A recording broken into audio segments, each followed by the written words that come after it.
തീപിടിച്ചവരിലേക്ക് വീണ്ടും ഏവർക്കും ഒരിക്കൽ കൂടെ സ്വാഗതം. ബേബി ജോൺ കലേന്താനി ബ്രദറിന്റെ ചുട്ടുപൊള്ളുന്ന ജീവിത അനുഭവങ്ങളിൽ നിന്ന് അദ്ദേഹം എഴുതിയ ഗാനങ്ങളെക്കുറിച്ച് തൻ്റെ ജീവിത അനുഭവങ്ങളൊക്കെ നമ്മളോട് കഴിഞ്ഞ 2 എപ്പിസോഡുകളിൽ പങ്കുവച്ചു.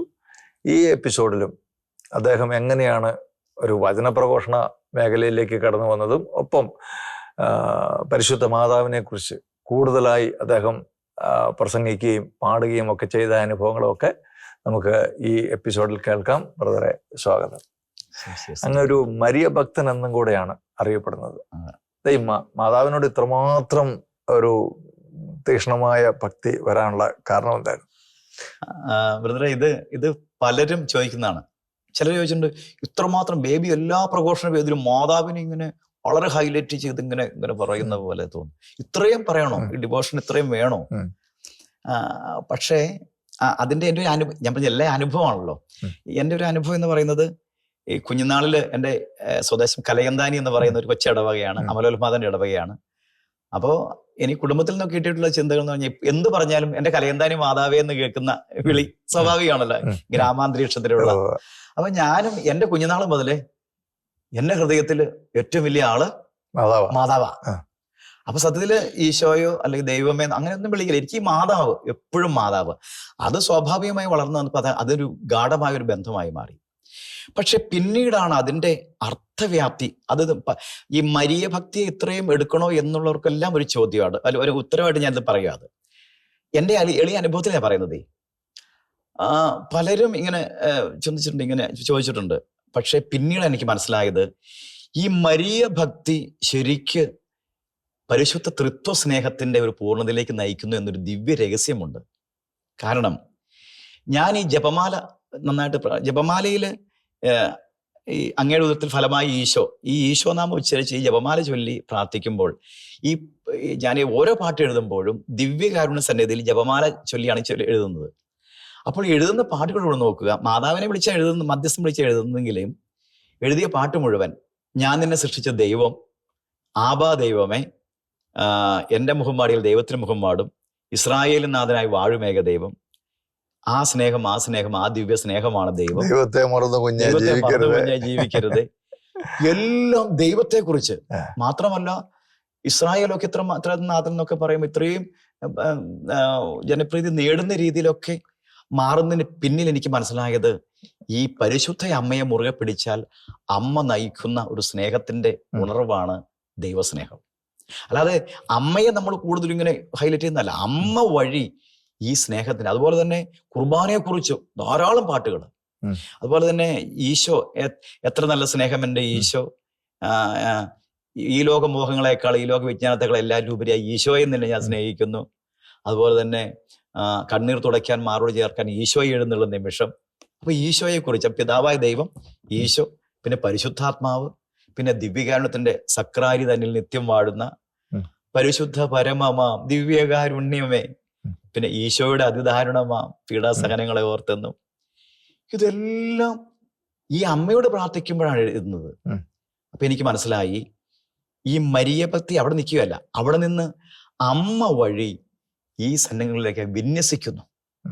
അതുകൊണ്ട് ഞാൻ ആ ദിവ്യരഹസ്യം ഞാൻ പ്രഘോഷിക്കും, ഒത്തിരി സ്നേഹത്തോടെ പ്രഘോഷിക്കും. കാരണം ഈശോയെ വളർത്തിയ അമ്മ നമ്മളെ ജ്ഞാനത്തിലും പ്രായത്തിലും ദൈവത്തിൻ്റെയും മനുഷ്യരുടെയും പ്രീതിയിൽ വളർത്തുവാൻ അമ്മ നമ്മളെ സഹായിക്കും. എൻ്റെ എളിയ ജീവിതത്തിലെ ഈ ശുശ്രൂഷ മേഖലയിലും ഈ രചനാ മേഖലയിലും സംഗീത മേഖലയിലും ഒക്കെ ഈ മരിയ ഭക്തി വലിയൊരു സ്നേഹത്തണൽ വിരിക്കും. നിന്റെ തകർച്ചയിൽ ആശ്വാസമേകാൻ, നിന്റെ തളർച്ചയിൽ ഒന്നു ചേരാൻ, നിന്നെ താരാട്ട് പാടി ഉറക്കാൻ, ഇതാ നിന്റെ അമ്മ. പിന്നെ എത്രയും ദയുള്ള മാതാവെ ചൊല്ലി ബാല്യം മുതലേ ഞാൻ വളർന്നു. വീണ്ടും ഉണ്ട്, കനിവിന്റെ നിറവാർന്നൊരമ്മേ, നിനക്കേകുന്നു സ്നേഹപ്രണാമം. വീണ്ടും ഉണ്ട്, സ്വലോകരാജ്ഞിയ മാതാവേ, സൗവർണ സ്വർഗീയ സൂനമേ. ഇങ്ങനെ പോയാൽ ഇനിയുണ്ട് അനവധി ഗാനങ്ങൾ. അനവധി ഗാനങ്ങൾ. ഈ സെക്യുലർ രംഗത്ത് ഒരുപാട് ശ്രദ്ധിക്കപ്പെട്ട ഒരു പാട്ടാണല്ലോ ഈ ദൈവത്തെ മറന്ന കുഞ്ഞ്. അതെ അതെ അതെ അതെ. യേശുദാസനല്ലേ യേശുദാസ് പാടി, ചിത്രാമ്മ പാടി. എനിക്കൊന്ന് യേശുദാസ് അങ്ങയുടെ ആ ഒരു പാട്ടേ പാടിയിട്ടുള്ളൂ അല്ല, അറിയണ്ടോ? വേറെ യേശുദാസാന് വേണ്ടി ഒരു തരംഗിണിക്ക് വേണ്ടി സ്നേഹാർപ്പണം എന്നൊരു ആൽബം മുഴുവൻ 10 പാട്ടോളം, അതിൽ 6 പാട്ട് രചന സംഗീതം നടത്താൻ പറ്റും. ഇപ്പൊ ലേറ്റസ്റ്റ് ആയിട്ട് അത് ഇറങ്ങിയിട്ടുണ്ട്. അത് സംഭവം സ്നേഹാർപ്പണം ഇപ്പൊ ഇറങ്ങുന്നേ ഉള്ളൂ. അല്ലെ, ഇറങ്ങിയെന്ന് പറഞ്ഞാൽ ഇപ്പൊ അതിൽ 1-2 പാട്ടുകൾ ഇപ്പം യൂട്യൂബിലുണ്ട്. ഒന്ന് സകല ജനങ്ങൾക്കുമായി ഒരു സദ്വാർത്ത ഇതാ. അപ്പൊ അവിടെയൊക്കെ നോക്കണം. അതുപോലെ തന്നെ പിതാവിനും പുത്രനും എന്നൊക്കെ പറഞ്ഞൊരു പാട്ടുകളൊക്കെ ഉണ്ട്. അതായത് സരിഗമ പോലും പഠിക്കാത്ത എൻ്റെ ജീവിതത്തില് യേശുദാസ് എന്ന സംഗീത വടവൃക്ഷത്തിന്റെ മുമ്പില് ഒരു പുൽച്ചെടി നിന്ന പോലെ നിന്ന് അദ്ദേഹത്തിന് പാട്ട് പറഞ്ഞുകൊണ്ട് ഞങ്ങളെ പാടിപ്പിക്കാനുള്ള കൃപ ദൈവം ഒരുക്കിയെങ്കിൽ ഒന്നും പഠിക്കാത്ത എൻ്റെ എളിയ ജീവിതത്തിൽ ദൈവത്തിന്റെ ആത്മാവ് ചെയ്യുന്ന, അല്ലെ ദൈവം ചെയ്യുന്ന വാത്സല്യത്തിന് നമുക്ക് ചിന്തിക്കാൻ പറ്റുമോ? ഇന്നും ഈ വാട്സാപ്പ് ഉണ്ട്, ദാസറിന്റെ വാട്സാപ്പ്. ഞാൻ ഇവിടുന്ന് എന്ത് പാട്ട് കിട്ടിയാലും ദാസറിന് അയച്ചു കൊടുക്കും. അദ്ദേഹം അമേരിക്കയിലാണ്. അപ്പം അത് സാറ് അതിന് പ്രോത്സാഹനമായിട്ട് എനിക്ക് വാട്സാപ്പിൽ ബന്ധം ഇപ്പോഴും ഉണ്ട്. ഞാൻ എനിക്ക് പാടും. ഇപ്പം ഈ ലേറ്റസ്റ്റ് ഇപ്പൊ വിജയ് യേശുദാസ് ചിത്രം പാടിയ ഒരു മൂവിക്ക് വേണ്ടി ഒരു പാട്ടുണ്ട്. അത് പറഞ്ഞപ്പോഴാണ് അങ്ങ് ഇപ്പൊ ഒരു സിനിമയ്ക്ക് വേണ്ടി എനിക്ക് തോന്നുന്നു ഈ അടുത്ത് പുറത്തിറങ്ങിയിട്ടുള്ള ഒരു സിനിമ സ്വർഗം അതിൽ പാട്ട് എഴുതിയിട്ടുണ്ടല്ലേ? പാട്ട് എഴുതിയിട്ടുണ്ട്. അപ്പം ഈ 30 വർഷം മുമ്പ് ഒരു തീരുമാനം എടുത്തായിരുന്നല്ലോ, സിനിമയ്ക്ക് വേണ്ടി ഒന്നും അല്ല എന്നെ വിളിച്ചിരിക്കുന്നത്. അതെ അതെ. അപ്പം അതെങ്ങനെ ഇതിനും കൂടെ ചേർന്ന് പോകുന്നു? തീർച്ചയായിട്ടും പലരും ചിന്തിക്കുന്നുണ്ട്, ബേബിച്ചൻ പാട്ട് സിനിമയിൽ എഴുതിയെഴുതുന്നുണ്ട്, പിന്നെ എന്താണ് എഴുതിയതെന്ന്. അതിന്റെ ഒരു ഉത്തരം ഇങ്ങനെയാണ്.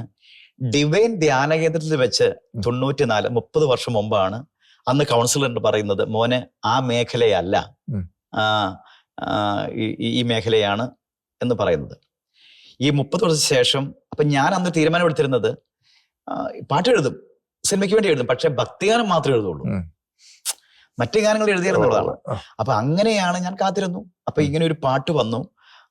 ആ പാട്ട് ഭക്തിഗാനമായിരുന്നു, സിനിമയിലെ ഭക്തിഗാനമാണ്. അപ്പൊ ദൈവത്തെ മഹത്വപ്പെടുത്താൻ എല്ലാ മാധ്യമങ്ങളും ഉപയോഗിക്കുക എന്നൊരു ലക്ഷ്യമുണ്ട്. അപ്പൊ ഞാൻ ഭക്തിഗാനം വന്നപ്പോൾ ഞാനത് എഴുതി. അതിന്റെ പൂർണ്ണത എന്ന പോലെ ആ ഗാനം റിലീസ് ചെയ്തത് ഡിവൈൻ ധ്യാന കേന്ദ്രത്തിലെ മെയിൻ സ്റ്റേജിൽ വെച്ച് നമ്മുടെ ബഹുമാനപ്പെട്ട ജോർജ് പനക്കിലച്ചനാണ് ആ ഗാനം റിലീസ് ചെയ്തത്. അങ്ങനെയെങ്കിൽ ഡിവൈനിൽ വെച്ച് ദൈവം അത് തൽക്കാലമായി അടച്ചു വെച്ച വാതില് ഡിവൈൻ ധ്യാനത്തിൽ വെച്ച് തന്നെ മെയിൻ സ്റ്റേജിൽ വെച്ച് ആ ഗാനത്തിന്റെ റിലീസിങ് നടത്തി. പനക്കിലച്ചനെ പോലെ ഒരു ലോക പ്രശസ്ത വചനപ്രഘോഷകൻ ആ ബ്ലസ് അവിടെ വെച്ച് തന്നെ എനിക്ക് നെറ്റിയിൽ കുരിശ് വരച്ച് എന്നെ ബ്ലസ് ചെയ്ത ആ വേദിയിൽ വെച്ച് ഇത് റിലീസ് ചെയ്യുമ്പോൾ ആ വാതിൽ പിന്നെ ഈ സിനിമാ മാധ്യമത്തിലേക്ക് തുറന്നു എന്നല്ലേ ദൈവം പറഞ്ഞു തരുന്നത്. അങ്ങനെ തുറക്കുകയായിരുന്നു.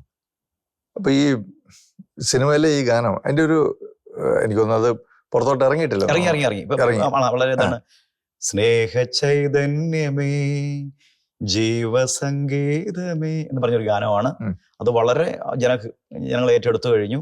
ഒരു പള്ളിയിലെ ആത്മീയ പാട്ടിന്റെ സീനാണ് സിറ്റുവേഷൻ. സ്വർഗം ഒരു കുടുംബകഥയാണ്. അനേകം പേർക്ക് അത് നമ്മുടെ പ്രേക്ഷകർ ആ സിനിമ പോയി കാണുന്നത് നല്ലതാണെന്ന് തോന്നുന്നു. കാരണം ഒത്തിരി പേരുടെ പ്രവാസികളുടെ 15ഓളം അവരുടെ സംരംഭമാണ്. അവരുടെ സംരംഭമാണ്. ശരിക്കും കുടുംബചിത്രം, നല്ല കുടുംബചിത്രം ഉണരുക എന്നുള്ള ചിന്തയോടുകൂടി ഒരു ചിത്രമാണ് ഇത്. തീർച്ചയായിട്ടും ആ സിനിമ ആൾക്കാർ തിയേറ്ററിൽ പോയി കാണുന്നത് വളരെ നല്ലതാണ്. കുടുംബസമേതം കാണാവുന്ന, അത് ബാലകൗമാര യൗവനങ്ങൾ ഉൾപ്പെടെ എല്ലാവരും കാണാവുന്ന നല്ല ഒരു കുടുംബചിത്രമാണ്. അങ്ങ് ഈ മേഖലകളിലൊക്കെ വനപ്രവേശന മേഖലയിലും ഈ സംഗീതവുമായിട്ട് ബന്ധപ്പെട്ട മേഖലയിലും എല്ലാം മുന്നോട്ട് പോകുമ്പോൾ കുടുംബത്തിലെ കാര്യങ്ങളൊക്കെ എങ്ങനെയാ പോകുന്നത്? കാര്യങ്ങളൊക്കെ എങ്ങനെ ഭംഗിയായിട്ട് ഇപ്പം മുന്നോട്ട്? ആദ്യകാലങ്ങളിലൊക്കെ ഒത്തിരി ഞെരുക്കവും കഷ്ടതയൊക്കെ ഉണ്ടായിരുന്നു. ഇപ്പോൾ എങ്ങനെ പോകുന്നു? ഇപ്പോൾ നമുക്ക് ഈ മേഖലയിലൊക്കെ നമുക്ക് സംഗീത മേഖലയും രചനാ മേഖലയിൽ നിന്നൊക്കെ നമുക്ക് അതിൻ്റെതായ വരുമാന തലങ്ങൾ വരുന്നുണ്ട്. ഭംഗിയായിട്ട് ഇപ്പൊ തന്നെ ഒരു പുതിയ ഭവനം ഒരുക്കാൻ ദൈവം അനുവദിച്ചു. പുതിയ വീട് അതിന്റെ പണി ഇപ്പം പൂർത്തീകരിച്ചുകൊണ്ടിരിക്കുന്നു. ഭാര്യ കുടുംബിനി അങ്ങനെ ഹൗസ് വൈഫായി വർക്ക് ചെയ്യുന്നു. പിന്നെ മോൻ 2 മക്കളാണ്. മൂത്ത മോനും സോഫ്റ്റ്വെയർ എഞ്ചിനീയർ ആണ്. ഇപ്പം കാക്കനാട് ജോലിയായി, നമുക്കൊരു ഒരു ബലമായി. മോള് BSc നഴ്സിംഗ് ഫൈനൽ ഇയർ.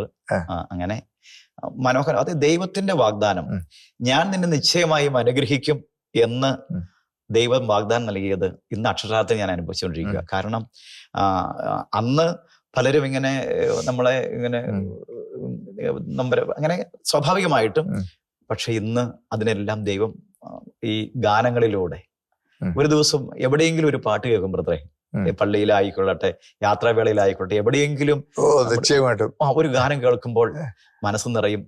ചോദിക്കട്ടെ, ബ്രദറിന് ഇങ്ങനെ ഈ സ്വന്തം പാട്ടുകള് പോകുന്ന വഴിയിലൊക്കെ ഇങ്ങനെ കേൾക്കുമ്പോ എവിടെന്നെങ്കിലും ഒക്കെ, ചിലപ്പോ ചില ഹോട്ടലിൽ ഇരിക്കുമ്പോഴായിരിക്കും, അല്ല ബസ്സിൽ യാത്ര ചെയ്യുമ്പോഴായിരിക്കും, അങ്ങനെ ഏതെങ്കിലുമൊക്കെ സ്ഥലങ്ങളിൽ നിന്ന് അങ്ങയുടെ തന്നെ പാട്ടുകള് ഇങ്ങനെ കേൾക്കുമ്പോ അങ്ങേക്ക് എന്താ തോന്നാറ്? ഒരുപാട് നേരം ചിലപ്പോ ഈ അടുത്തിരിക്കുന്ന ആളുടെ ഫോണിൽ നിന്ന് ഇങ്ങനെ കേൾക്കാറുണ്ട്, അല്ലെങ്കിൽ നമ്മുടെ ഭാഗത്ത് കേൾക്കുമ്പോൾ അപ്പോഴെല്ലാം അത് വർണ്ണിക്കാനാവില്ല. ബ്രദറിനെ ഏറെക്കുറെ ചിന്തിക്കാൻ പറ്റുമല്ലോ, വർണ്ണിക്കാനാവില്ല. അപ്പോഴെല്ലാം ഞാൻ ഈ മനസ്സ് കരയും, സ്നേഹം കൊണ്ട്, സന്തോഷം കൊണ്ട്. ദൈവമേ അങ്ങേക്ക് നന്ദി, അത് മാത്രം പറയാനാ പറ്റുള്ളൂ. അപ്പോഴെല്ലാം കണ്ടവനെ എന്താ ഞാൻ കൂടെ ഉണ്ട് കേട്ടോ എന്ന് പറയുന്ന ഒരു വാത്സല്യം നമ്മളെ പൊതിയുന്ന അനുഭവം ഉണ്ടാവും. പള്ളിയിലൊക്കെ നമ്മളന്ന് അറിയുന്നില്ലല്ലോ, ചിലപ്പോ വേറെ സ്ഥലത്തൊക്കെ ചെല്ലുമ്പോ, രാജ്യങ്ങളിലൊക്കെ ചെല്ലുമ്പോൾ നമ്മളെ പള്ളിയിൽ കുർബാനയ്ക്ക് അർപ്പിക്കുമ്പോ അവിടെ പാട്ട് പാടുക, അതൊക്കെ. അപ്പൊ ഈ പാട്ടിന്റെ ഉപജ്ഞാതാവാണ് ഈ നിൽക്കുന്നതെന്ന് അവർക്ക് അറിഞ്ഞുകൂടാ. പക്ഷെ അവര് ഈ പാട്ട് പാടുകയാണ്. വത്തിക്കാനില് നമ്മള് 2014 ചാവറപിതാവിന്റെ കൺവെൻസേഷനാണ്. അപ്പം ഈ അതിനവിടെ നേരിട്ട് പങ്കെടുത്തിരുന്നു. അപ്പൊ അവിടെ ഈ പാപ്പ, ഫ്രാൻസ് പാപ്പ കടന്നു വരുമ്പോ സ്വാഗതഗാനം ഇതാണ്, വാനിൽ വാരുളിയിൽ എന്ന് പറഞ്ഞൊരു പാട്ടാ. അപ്പൊ അത് വത്തിക്കാൻ കോർ ഇങ്ങനെ ആലപിക്കുന്നു, പാപ്പയെ സ്വീകരിക്കുന്നു. ആ പാട്ട് നമ്മളാൾക്ക് എഴുതപ്പെടാൻ ദൈവം മനസ്സായല്ലോ എന്ന് ഓർക്കുമ്പോഴേ നമ്മൾ ആ ചടങ്ങിൽ പങ്കെടുക്കുന്നു. ഏറ്റവും മുമ്പിൽ നിന്ന് പാപ്പയ്ക്ക് സ്വാഗതഗാനം ഇത് ആലപിക്കുന്നു. ഈ ഒരു അനുഭവമൊക്കെ തരുന്ന ദൈവം പിന്നെ നിശ്ചയമായിട്ട് എന്റെ ബ്രദർ, അതൊക്കെ വാസ്തവത്തില് ഏത് സിനിമയിൽ പോയി പാട്ട് എഴുതിയാൽ കോടികൾ നമ്മുടെ കയ്യിൽ നിന്ന് വന്നിരിക്കട്ടെ, നമുക്ക് ഇതിന് തുല്യമാവുക ബ്രദറെ.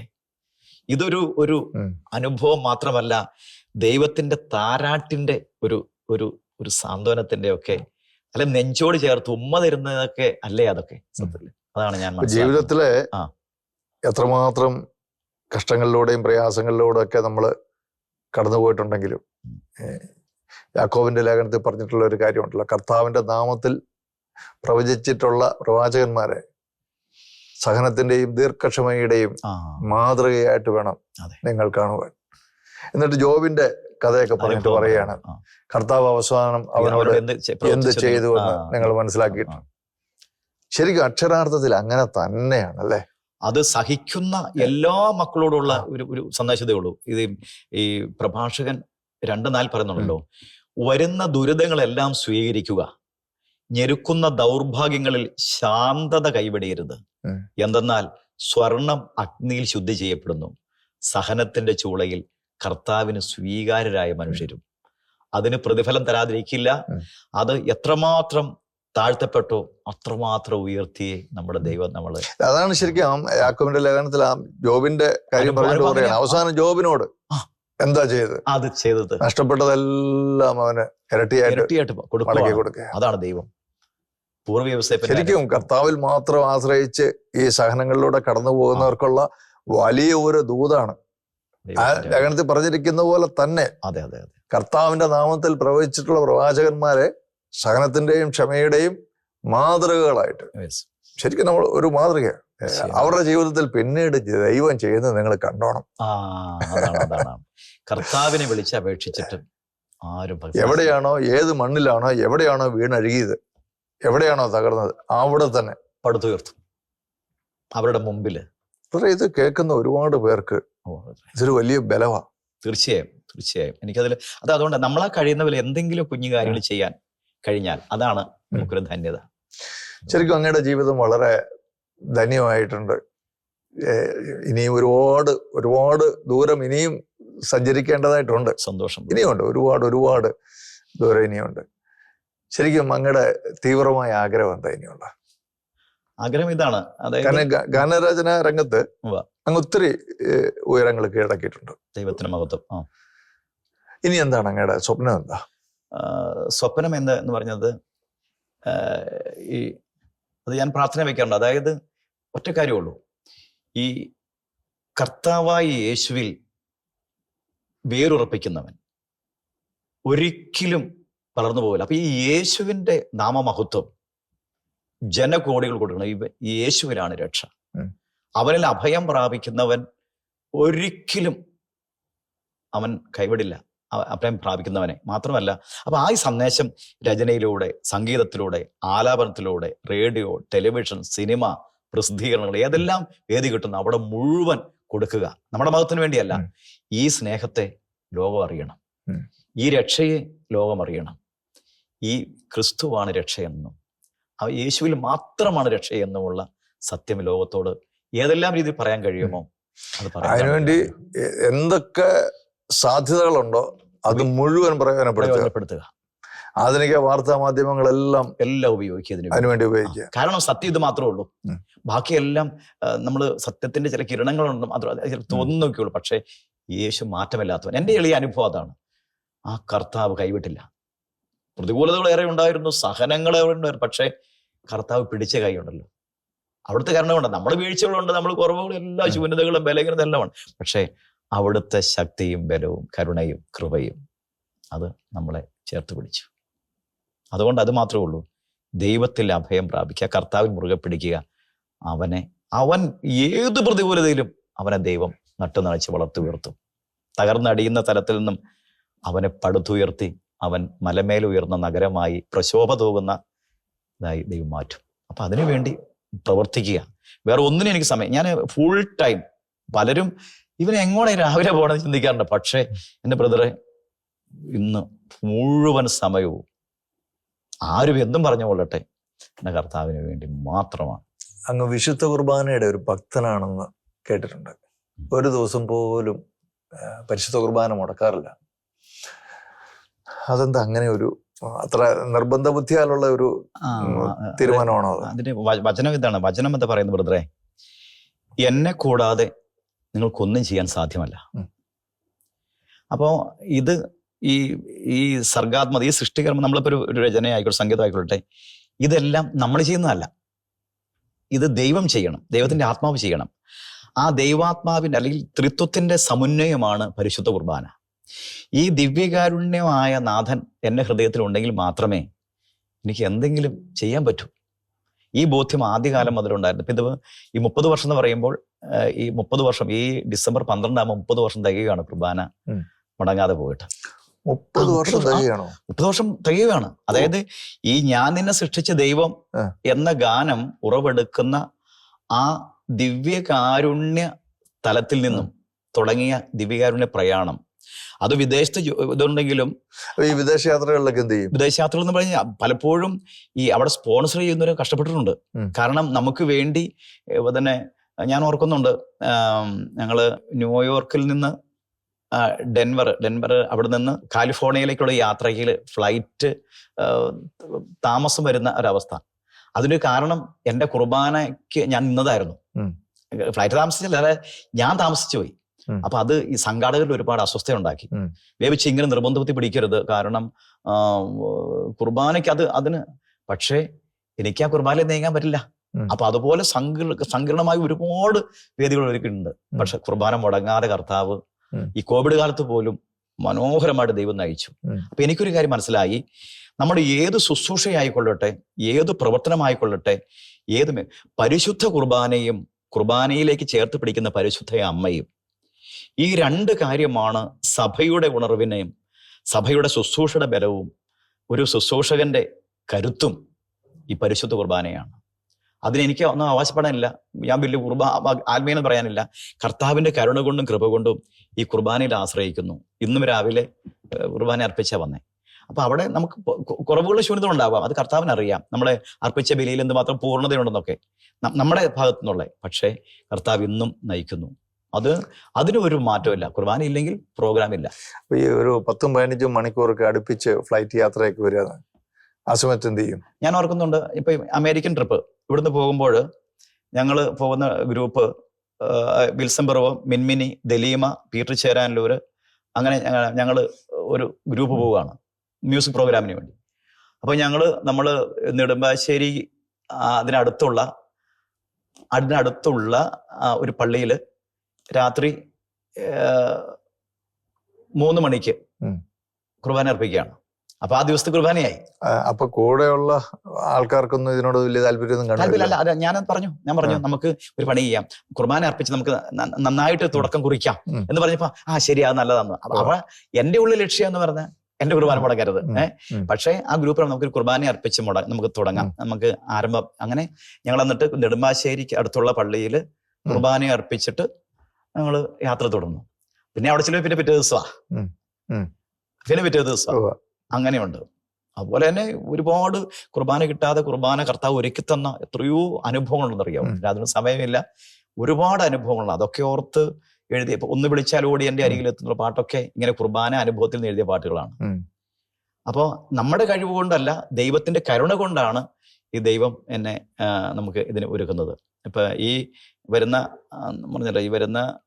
ഡിസംബർ 12-ാം തീയതി 30 വർഷം തികയുന്ന ഇതാണ്. അതാണ് ശരിക്കും ഭയപ്പെടേണ്ട മകനെ മകളെ എന്നുള്ള പാട്ടിന്റെ ആ പാട്ട് എഴുതുന്ന കുർബാനയുടെ സന്നിധിയിൽ. അതിനുശേഷം 30 വർഷമായി. ഈ 30 വർഷത്തിനോടിടയിൽ ഒരു ദിവസം പോലും കുർബാന മുടങ്ങാൻ ദൈവയുടെ കയ്യിൽ. ഞാൻ ഓർക്കുന്നുണ്ട്, തൊടുപുഴയാണ് എൻ്റെ വീട്. അവിടെ വൈകുന്നേരങ്ങളിൽ 90-കളിലൊക്കെ വൈകുന്നേരങ്ങൾ കുർബാന അർപ്പിക്കാൻ പറ്റിയില്ലെങ്കിൽ ഞാൻ എറണാകുളം വരും. ഇന്നിപ്പോ വൈകുന്നേരങ്ങളിൽ പള്ളികളും കുർബാനയൊക്കെ ഉണ്ട്. പക്ഷെ അന്നത്തെ കാലത്ത് രാവിലെ കുർബാന അർപ്പിച്ചതിന് വൈകുന്നേരം കുർബാന അർപ്പിക്കാൻ പള്ളികളില്ല. അപ്പൊ ഞാൻ എന്ത് ചെയ്യും, ഒന്നുകിൽ പാലാ ആലമ്പള്ളി 5 കുർബാനയുണ്ട്. പാലായ്ക്ക് വരുമായിരുന്നു. എന്നിട്ട് പാലായിൽ അവിടെ ഒരു ബേബിച്ചായന്റെ ചാപ്പലുണ്ട്. രാത്രി അവിടെ ഇരിക്കും. എന്നിട്ട് രാവിലെ 5:30 നമ്മുടെ അവിടെ കുരിശുപള്ളിയിൽ കുർബാനയുണ്ട്. അവിടെ ആണ് കുർബാന കഴിഞ്ഞ വീട്ടിലേക്ക് പോകും, മുടങ്ങാതിരിക്കാൻ വേണ്ടി. അപ്പൊ ആ ദിവസത്തെ കുർബാന കിട്ടി. അപ്പൊ ശരിക്കും ഇതൊക്കെ കാണുമ്പോ ഈ വീട്ടുകാരും നാട്ടുകാരൊക്കെ പറയും, ഇവൻ എന്ത് വട്ടാണ് ഈ പരിപാടി. ഇന്നും അത് ഞാൻ പറട്ടെ, അന്നൊക്കെ ഞാൻ അവിടുന്ന് ബസ് കയറി എറണാകുളം വരും. എറണാകുളത്ത് കപ്പലുപള്ളി 5 കുർബാനയുണ്ട്, ബസ്ലികപ്പള്ളി 6 മണി കുർബാനയുണ്ട്, കണ്ണംകുന്ന് പള്ളി 6:15 കുർബാനയുണ്ട്, കലൂര് പള്ളി 6:10 കുർബാനയുണ്ട്, ലിസി ഹോസ്പിറ്റലിൽ 7 മണി കുർബാനയുണ്ട്. അപ്പൊ എവിടെ കുർബാന ഉണ്ടെന്ന് നമുക്ക് കണ്ടുവച്ചിരിക്കുക.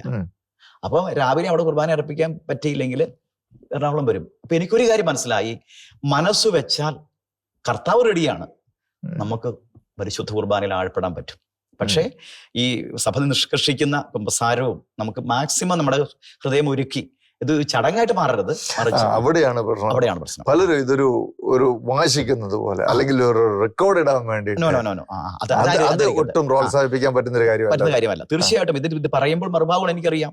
പക്ഷെ എന്റെ ഒരു എളിയ അനുഭവം ഞാൻ പറഞ്ഞോളൂ. ഞാനിത് പറഞ്ഞു വരുന്നത് ഭയങ്കര ഇതിനു വേണ്ടി എന്ത് അങ്ങനെയല്ല. ഇതിനു വേണ്ടി നമുക്ക് മനുഷ്യദേശത്തിൽ നമുക്ക് ഇടറിപ്പോകുന്നു. ഇത് നല്ല കർത്താവ് കുമ്പസാരം, അത് തിന്മ ചെയ്യാനുള്ള ലൈസൻസും അല്ല. പക്ഷെ എന്നിലുള്ള സർഗാത്മകത അനുഭവമാക്കി മാറ്റുവാൻ ഈ ആത്മീയ മേഖല ഞാൻ ഒരു സ്പിരിച്വൽ വാർ ചെയ്യണം, യുദ്ധം ചെയ്യണം. അതിനുവേണ്ടി എൻ്റെ ഈ ദിവ്യകാരുണ്യത്തെ തേടാൻ വേണ്ടി ഞാൻ അതിന് ബലം പിടിക്കണം, ബലവശനാകണം. അങ്ങനെയുണ്ടെങ്കിൽ മാത്രം നമുക്ക് കർത്താവ് ഒരുക്കി തരും. ഇത് കോവിഡ് കാലത്ത് എനിക്കൊരു ചാപ്പല് തന്നെ തൊടുപുഴയിൽ സേവേഴ്സ് ഹോം എന്ന് പറഞ്ഞൊരു ഒരു ആശ്രമം ഒരുക്കി തന്നു കർത്താവ്. അവിടെ ഞാൻ ആ ലോക്ക്ഡൌൺ മുഴുവൻ രാവിലെ അച്ഛൻ ദിവ്യാനം എഴുന്നള്ളിച്ച് വെച്ചൊരും വൈകുന്നേരം കുർബാന വെച്ചൊല്ലും. അങ്ങനെ മുടങ്ങാതെ കർത്താവ് ആ കുർബാന നയിച്ചു. അപ്പൊ അത് നമ്മുടെ മഹിമയല്ല, ദൈവത്തിന്റെ കരുണയാണ്. ഏതായാലും ബ്രദറെ, മുൻപോട്ടുള്ള അങ്ങയുടെ ജീവിതത്തിലും ഇതുപോലെ തന്നെ ഞാൻ ഇങ്ങനെ പറയാൻ ആഗ്രഹിക്കുന്നു, മരണം വരെയും പരിശുദ്ധ കുർബാന മുടങ്ങാതെ ദൈവത്തിന് മഹത്വം, കർത്താവിനെ മഹത്വപ്പെടുത്തുന്ന ആയിരക്കണക്കിന് ഗാനങ്ങൾ ഇനിയും എഴുതുവാൻ, ലോകത്തിന്റെ അറ്റത്തോളം പോയി സുവിശേഷം പ്രസംഗിക്കുവാൻ കർത്താവ് അങ്ങേക്ക് ധാരാളമായ അവസരങ്ങളും അതിനുള്ള കഴിവും ബലവും ആരോഗ്യവും സമ്പത്തും എല്ലാം കർത്താവ് തന്ന് അനുഗ്രഹിക്കട്ടെ എന്ന് പ്രാർത്ഥിക്കുന്നു. നമ്മുടെ പ്രേക്ഷകർക്ക് വേണ്ടി ബ്രദറിന്റെ ആ തീച്ചുള്ളയുടെ അനുഭവത്തിൽ നിന്നുകൊണ്ട് പറയുകയും പങ്കുവെക്കുകയൊക്കെ ചെയ്തപ്പോൾ അതിൻ്റെ റിസൾട്ട് എന്ന് പറയുന്നത് ഭയങ്കരമാണ്. അപ്പൊ അതുകൊണ്ട് തന്നെ ബ്രദർ നമ്മുടെ പ്രേക്ഷകർക്ക് വേണ്ടിയിട്ട് ഒന്ന് പ്രാർത്ഥിച്ചാട്ട്. പിതാവും പുത്രനും പരിശുദ്ധാത്മാവുമായ കർത്താവെ, ഇപ്പോൾ ഈ ശുശ്രൂഷയിൽ പങ്കെടുത്തുകൊണ്ടിരിക്കുന്ന പ്രേക്ഷകരായ എല്ലാ ഹൃദയങ്ങളെയും അവരുടെ കുടുംബങ്ങളെയും സമർപ്പിക്കുന്ന നാഥ, ഞാൻ നിന്നെ നിശ്ചയമായും അനുഗ്രഹിക്കും, നീ ഒരു അനുഗ്രഹമായി മാറും. ഈ ശുശ്രൂഷയിൽ പങ്കെടുത്തുകൊണ്ടിരിക്കുന്ന എല്ലാവരിലേക്കും അങ്ങയുടെ ഈ ആശ്വാസ വചനം, പ്രത്യാശ വചനം നിറയട്ടെ.